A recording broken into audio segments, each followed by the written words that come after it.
Good evening, everyone. I hope when even though we are very few, God shall bless much more on this time. It's a long holiday, so many people visit other place that they couldn't come today. So today, I'd like to think about Abraham's faith. Today's passage is Genesis chapter 22, from verse 1 to 14. Genesis chapter 22. So you don't need to open your Bible. I prepare for you. Now it came to pass after these things that God tested Abraham and said to him, Abraham, and he said, Here I am. Then he said, Take now your son, your only son Isaac, whom you love, and go to the land of Moriah, and offer him there as a burnt offering on one of the mountains of which I shall tell you. So Abraham rose early in the morning and saddled his donkey, and took two of his young men with him, and Isaac his son, and they split the wood for the burnt offering, and arose and went to the place of which God had told him. Then on the third day, Abraham lifted his eyes and saw the place afar off. And Abraham said to his young men, Stay here with the donkey, the lad and I will go yonder and worship, and we will come back to you. So Abraham took the wood of the burnt offering and laid it on Isaac his son. And he took the fire in his hand and the knife, and the two of them went together. But Isaac spoke to Abraham, his father, and said, My father. And he said, Here I am, my son. Then he said, Look, the fire and the wood, but where is the lamb for burnt offering? And Abraham said, My son, God will provide for himself the lamb for a burnt offering. So the two of them went together. Then they came to the place of which God had told him. And Abraham built an altar there and placed the wood in order. And he bound Isaac his son, and laid him on the altar upon the wood. And Abraham stretched out his hand and took the knife to slay his son. But the angel of the Lord called to him from heaven and said, Abraham, Abraham. So he said, Here I am. And he said, Do not lay your hand on the lad, or do anything to him, for now I know that you fear God, since you have not withheld your son, your only son, from me. Then Abraham lifted his eyes and looked, and there behind him was a lamb caught in a thicket by its horns. So Abraham went and took the lamb and offered it up for burnt offering instead of his son. And Abraham called the name of the place, The Lord will provide. As it is said to this day, In the mountain of the Lord you shall be provided. So our life of faith is not theological, but practical. God wants us to prove our faith not with our mouths, but through our obedience in our practical lives. That's why God tested Abraham. God knows everything. God knew Abraham will offer Isaac. But God wants us to use our will to prove that our faith is practical, not theological. God did the same thing to Adam, but Adam failed in this task. He ate the fruit of the tree of the knowledge of good and evil, and was driven out of the Garden of Eden. God wants every Christian in this age to prove that His faith is real in his life. So it will be very meaningful for us to examine Abraham's faith. Abraham's faith was a faith that feared God. Fear means reverence. It means to respect from the depths of the heart. This respect is from deep of our heart. Abraham knew well who God was through his own experience in his life. Abraham experienced the faithfulness of God who had told him to leave his father's house and who had led him to the land of Canaan to fulfill his word. So he built an altar to God when he arrived at the land of Canaan. Genesis chapter 12 verse 7 says about it. Then the Lord appeared to Abraham and said, to your descendants I'll give this land. And there he built an altar to the Lord who had appeared to him. He built an altar to the Lord, not for himself. Although the Bible doesn't record it, there would have been many things that happened before he arrived in Canaan. As he experienced those things, God blessed those who blessed Abraham, and God cursed those who dishonored Abraham, because it was God's promise. He should have come to know about God, who is the faithful God, and protect and watches over him through it. And he should have come to fear God.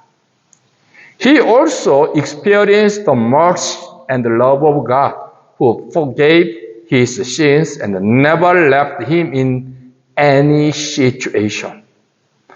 The Bible records two instances where he lied about his wife Sarah, saying that she was his sister. At this time, he experienced the mercy of God, who forgave his sins. And through this event, he learned how much God loved him. Even though Abraham did wrong, God never left him, and God protected Abraham from Pharaoh and Abimelech. He learned that people couldn't do anything to him because God helped him. Bible says, God helps us. Who can touch us? Maybe Abraham experienced that God. He lied, but God helped him. Even though he sinned and made God sad, he experienced God who didn't forsake him or leave him.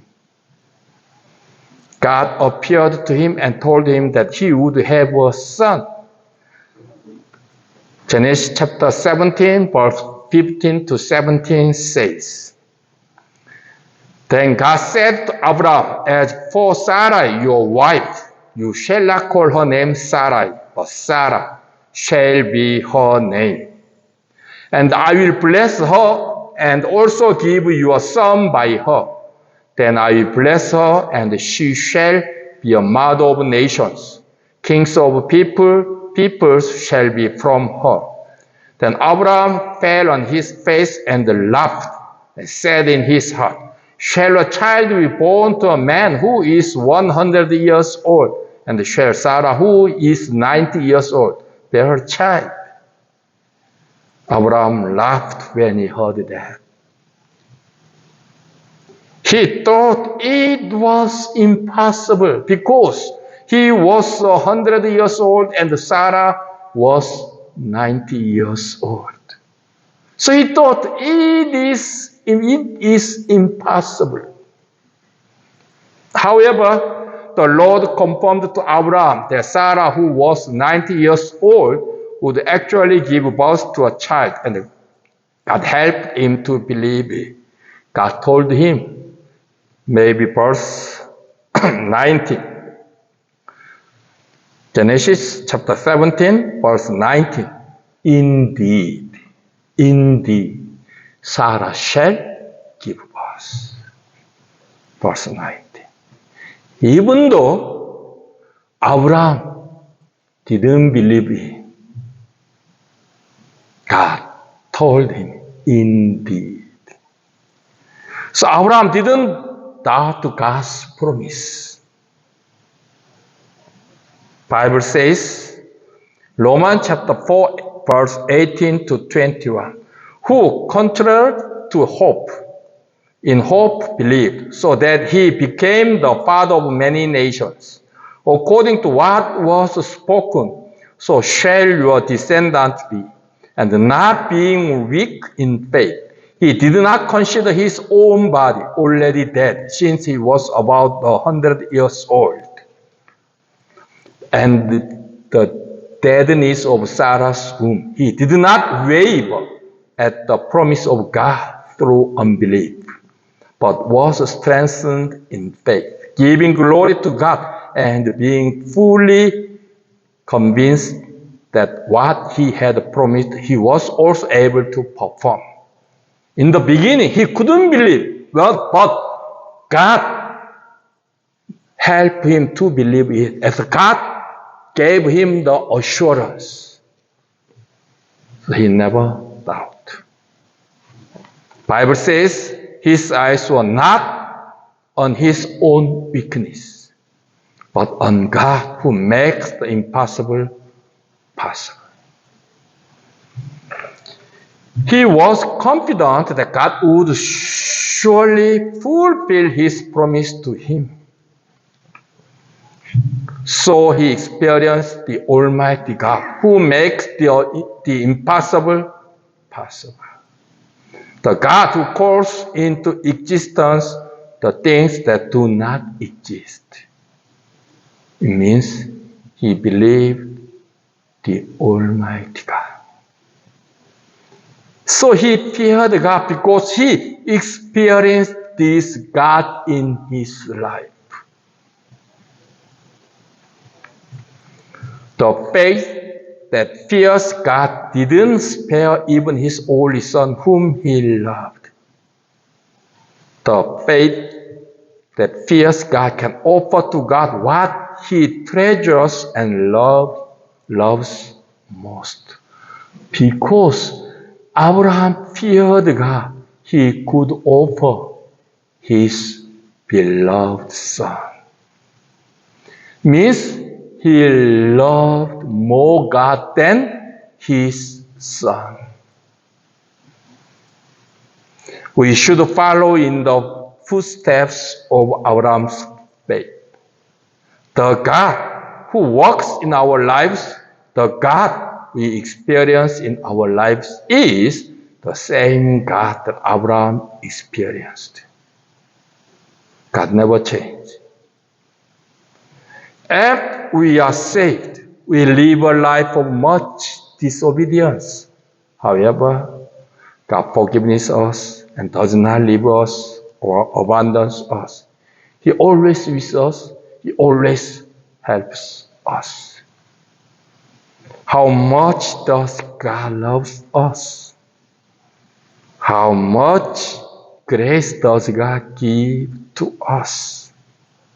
Uncountable. Abraham feared God, so he looked only to God. It means he kneeled down before the Almighty God. He should be humble. He became a humble person before the Almighty God. He became a humble person through his experience in his life. So he could fear God in his practical life. God knew what Isaac meant to Abraham. So God said, your only son, your beloved Isaac. Not just to say Isaac. God says, your only son, your loved son. God told Abraham to offer Isaac as a burnt offering. The burnt offering is an offering that is burned entirely by fire. God told Abraham to offer Isaac, Abraham's beloved only son, by burning all of his body by fire.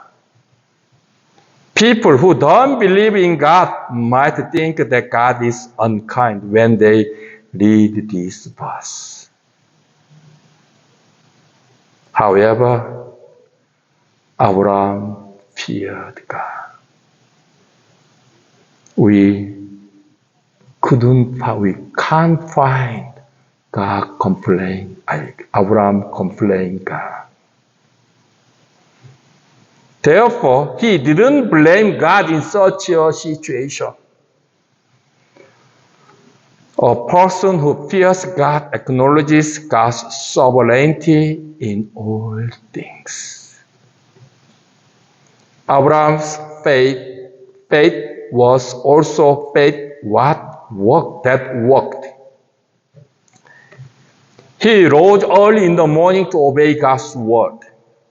He saddled his donkey and cut the wood for the burnt offering.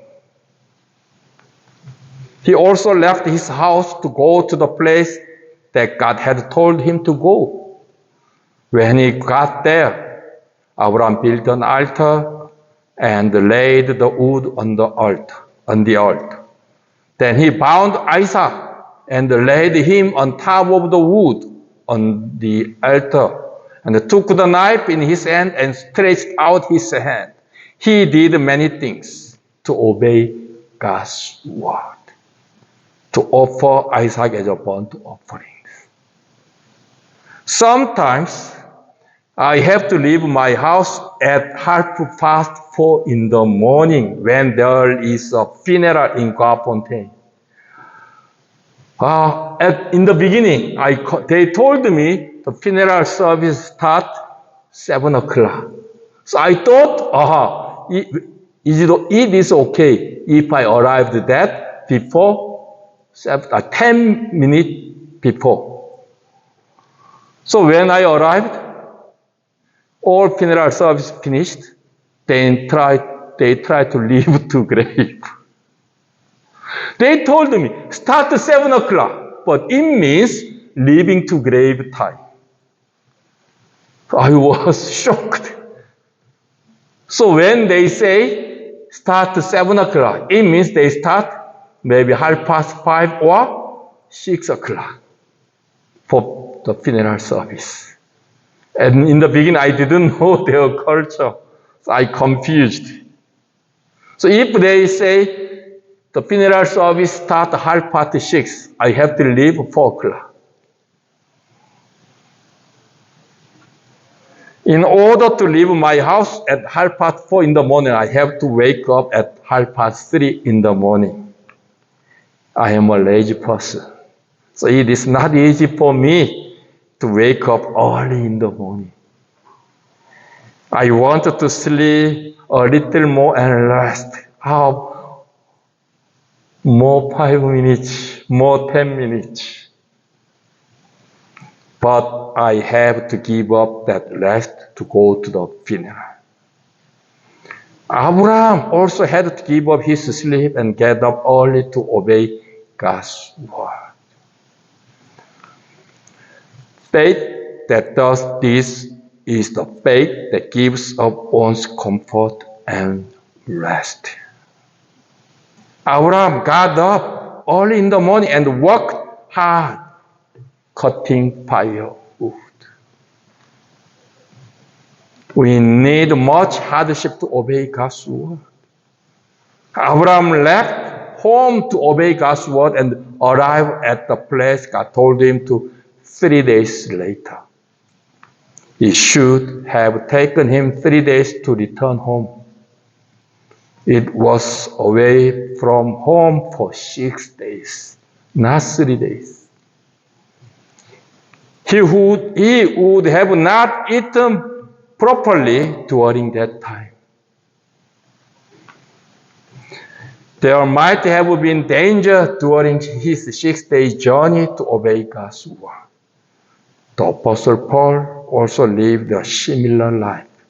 2 Corinthians chapter 11 verse 26 to 27 says, in journeys often, in perils of waters, in perils of robbers, in perils of my own countrymen, in perils of the Gentiles, in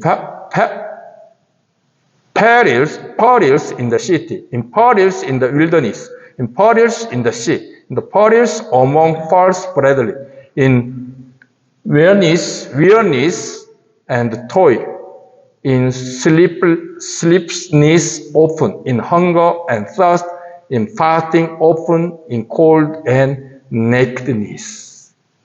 Maybe also Abraham would be the same. A life of obedience to God's word is never easy. We may face many dangerous situations in order to obey God's word. We may suffer from hardship and suffering, not sleeping properly, hungry and thirsty. Jesus Christ also lived the same life in this world. Jesus was so tired from his journey to meet the Samaritan woman. So he took rest behind the well. He had no place to lay his head in this world. Jesus didn't eat anything for 40 days and was hungry. Jesus got up at dawn to pray. He prayed all night long. He was so busy that he didn't have time to eat. He didn't settle down in one place, but traveled to many places to preach the kingdom of God. Everything Jesus went through was because he was obedient to God's will. A life living in obedience to God's word is a life that involves much hardship, suffering, and sacrifice. However, it is a truly valuable life. Also, Abraham had to leave his family to obey God's word. Jesus left his home in heaven and came to this world to obey God's will. There are many times when we should sacrifice our families to obey God's word. A young brother in South Korea was worried about between serving the church and his family, because the church elders recommended that he teach the Bible to the youth, young adult group. The Bible study for young adult group was held every Saturday. However, the brother had young children who wanted their father to be home with them on Saturdays. Also, the brother's wife also wanted her husband to spend time with his children on Saturdays only. The brother was an architectural designer, so he had very busy days. So he didn't have time to be with his children during the week. Sometimes he had to work for whole night. He couldn't sleep. Also, he came back home 10 o'clock, 10 p.m. and midnight.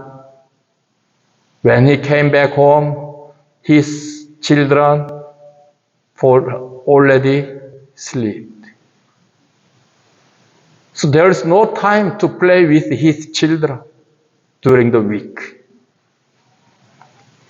He also knew that he had to spend a lot of time studying the Bible to teach the youth group.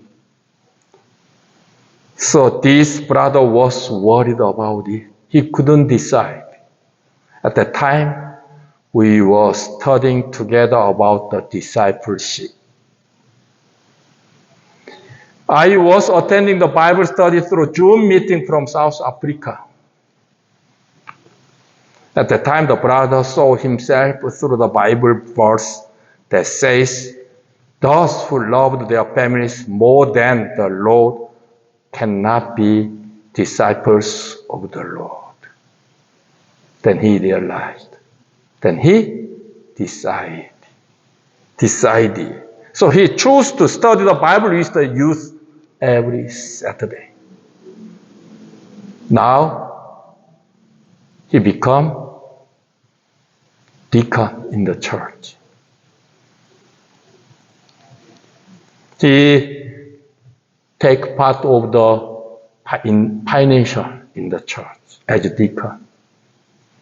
He accepted the advice of the elders of the church as the will of the Lord and obeyed.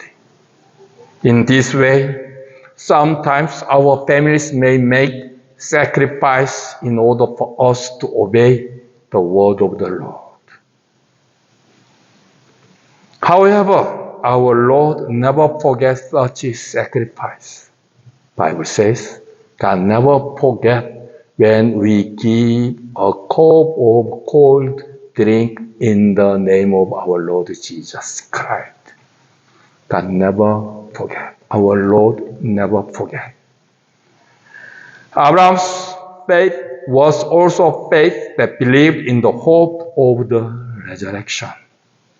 Hebrews chapter 11, verse 17 to 19 says, "By faith, Abraham, when he was tested, offered up Isaac, and he who had received the promises offered up his only begotten son, of whom it was said, 'In Isaac your seed shall be called,' concluding that God was able to raise him up even from the dead, from which he also received him in a figurative sense." He received God's promise. It means the word of God is center of his heart. So he believed. Even though he offered Isaac, God shall make Isaac rise up from death. Nowadays, we heard about Jesus Christ's resurrection. So we could believe our resurrection. At that time, there was no New Testament Bible. But he believed resurrection. I think it is amazing because he had experience in God who makes impossible possible. Because he has got God's promise. Through Isaac, he will be father of nations. He had got that promise. At the time, Isaac was not married. If Isaac died, God's promise never be fulfilled. He knew God must fulfill his promise. So he believed God shall make Isaac rise again from death. He was able to offer Isaac as a burnt offering to God because he believed in the resurrection. He believed in God who raises the dead. Romans chapter 4 verse 17 says, as it is written, I have made you a father of many nations in the presence of him whom he believed, God who gives life to the dead and calls those things which do not exist as though they did. Bible exactly says,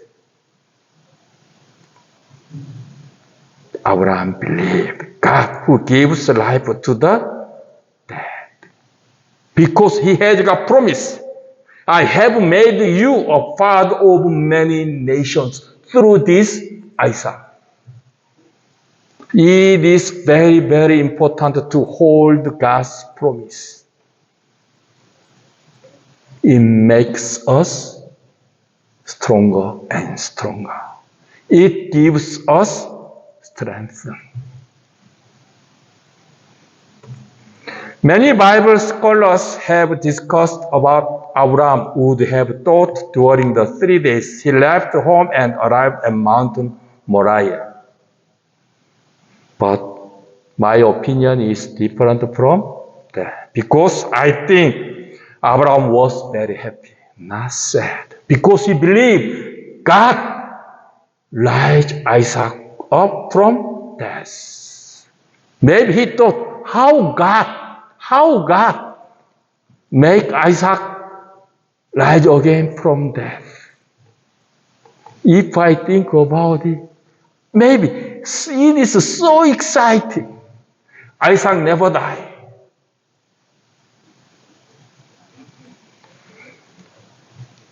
Because he believed that God would raise Isaac from the dead. Abraham told his servant that he would worship God with Isaac and turn it on. If he thought he killed Isaac, he couldn't say, we go to worship God. But he said, we go to worship God to his servant. When we worship God, we are so happy. We worship God with joyfulness, not sadness. So he said, we worship God. Could we have said such words if we had not hoped for the resurrection? If Abraham had not been happy about going to Mount Moriah, could he have said that his act of offering Isaac as a burnt offering was an act of worship to God? The hope of resurrection has the power to change our sorrow into joy. When we live in this world with the hope of resurrection, we can live a life of worshiping God and a life of joy because of God, even in difficult and challenging situations. Even though we are very difficult and challenging situations, we can be happy and we can enjoy joy with hope of resurrection. The Apostle Paul didn't fear any danger because he had faith in the hope of resurrection. 1 Corinthians chapter 15 verse 29 to 34 says, otherwise, what will they do who are baptized for the dead? If the dead do not rise at all, why then are they baptized for the dead? And why do we stand in jeopardy every hour? I affirm by the faith in you, which I have in Christ Jesus our Lord, I die daily. If in the manner of man I have fought with beasts at Ephesus, what advantage is it to me if the dead do not rise? Let us eat and drink, for tomorrow we die. Do not be deceived. Evil company corrupts good habits. Awake to righteousness and do not sin, for some do not have the knowledge of God. I speak this to your shame. He says, I stand in jeopardy every hour because I have got hope for resurrection. I never afraid of that danger dangerous things because I never die. If there is no resurrection, what advantage is it to me? But he could overcome all things because he believed he never died. It means he looked at the eternal world. He looked forward to eternal kingdom. The reason we can live a different life from the people of this world while living in this world is because we have the hope of resurrection. The hope of resurrection is looking forward to the eternal world. This world will be gone in a moment. Maybe our Uncle Clinton and Uncle Henry, if you look back your life, it is very short.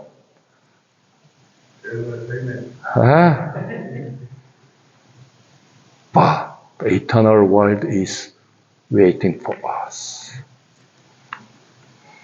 So we are beings who don't live for things that will perish, but for things that will last forever.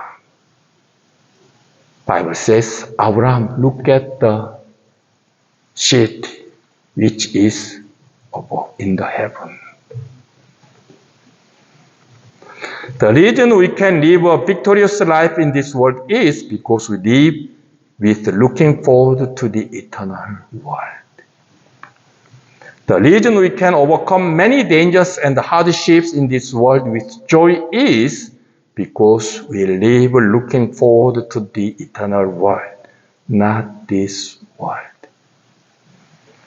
When we live with faith that fears God, faith that works, and faith that lives with the hope of resurrection like Abraham, we too will live a life in this world where we enjoy many spiritual blessings.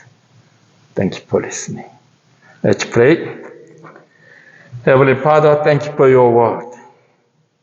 Heavenly Father, thank you.